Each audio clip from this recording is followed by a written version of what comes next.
नमस्कार, मैं हूं अभिषेक दुबे और आप देख रहे हैं CGNN लाइव। छत्तीसगढ़ के मुख्यमंत्री 3 दिनों के दिल्ली प्रवास से राजधानी रायपुर लौट चुके हैं। सियासी गलियारों में चर्चाओं का बाजार एक बार फिर गर्म है कि मुख्यमंत्री विष्णुदेव साय मंत्रिमंडल में रिक्त 2 मंत्रियों की जगह को पूरा करने वाले नामों के साथ लौटे हैं।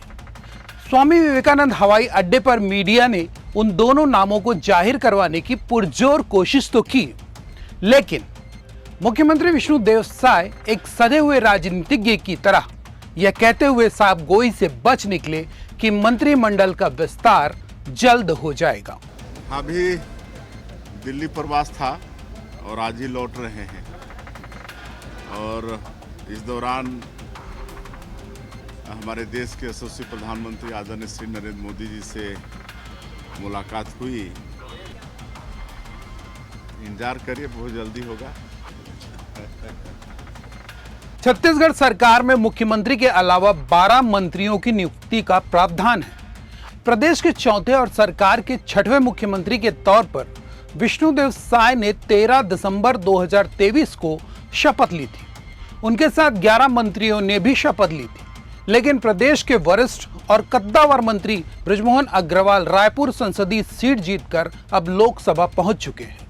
तो प्रदेश में मंत्रियों की संख्या 10 हो गई है, यानी कोरम पूरा करने के लिए अब 2 मंत्रियों की जगह खाली है।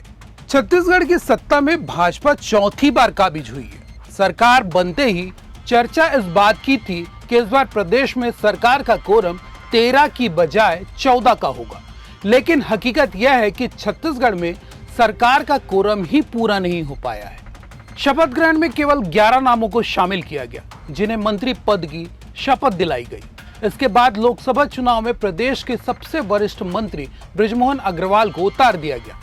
रायपुर लोकसभा चुनाव सीट से उनकी जीत सुनिश्चित थी और अपेक्षा के मुताबिक उन्होंने अजेय रहते हुए लोकसभा की तरफ रुख कर लिया, तो एक और मंत्री की जगह खाली हो गई। सवाल यह है कि मंत्रियों के जिन 2 पदों को भरा जाना है, उस पर पौने 2 साल बाद भी फैसला क्यों नहीं हो पा रहा है, जबकि भाजपा पूर्ण बहुमत के साथ सत्ता में आई है।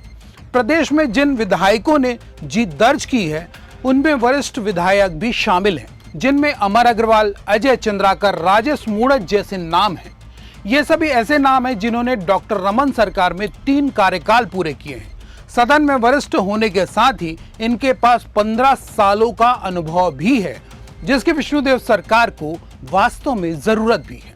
छत्तीसगढ़ सरकार के वर्तमान कोरम की बात करें तो केदार कश्यप, राम विचार नेताम और दयाल दास बघेल के अलावा मुख्यमंत्री विष्णुदेव साय सहित अन्य 6 मंत्रियों का यह पहला ही कार्यकाल है। जबकि सदन में विपक्ष पर गौर किया जाए तो पूर्व मुख्यमंत्री भूपेश बघेल, नेता प्रतिपक्ष डॉक्टर चरणदास महंत, विधायक उमेश पटेल, लखेश्वर बघेल, देवेंद्र यादव जैसे दिग्गजों की भरमार है। वहीं पूर्व मुख्यमंत्री भूपेश बघेल ने सदन में संसदीय कार्य मंत्री की उपयोगिता का हवाला देते हुए नियुक्ति की मांग कर सरकार को कहीं न कहीं आईना भी दिखाने का काम किया है। छत्तीसगढ़ में यह पहली बार है जब मंत्रिमंडल को लेकर सियासी चर्चा का बाजार गर्म हुआ है। तो यह भी पहली बार है कि 2 साल से मंत्रियों के 2 पद रिक्त हैं और विस्तार की बात तो होती है, लेकिन लगातार मसला टलता ही नजर आ रहा है।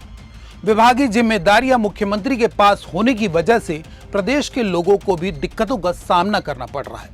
तो प्रदेश में अफसरों की लाल फीताशाही देखने में आ रही है, जिसके चलते पक्ष और विपक्ष के साथ ही प्रदेश के लोग भी चाह रहे हैं कि मंत्रिमंडल का विस्तार जल्द किया जाए। इस मसले पर आपकी क्या राय है? क्या मंत्रिमंडल के रिक्त 2 पदों पर वरिष्ठ विधायकों को मौका दिया जाना चाहिए या फिर नए चेहरों के साथ विस्तार किया जाना चाहिए? हमारे कमेंट बॉक्स में जल्दी से अपना जवाब भेजिए और ऐसी ही खबरों के लिए बने रहिए CGNN लाइव के साथ।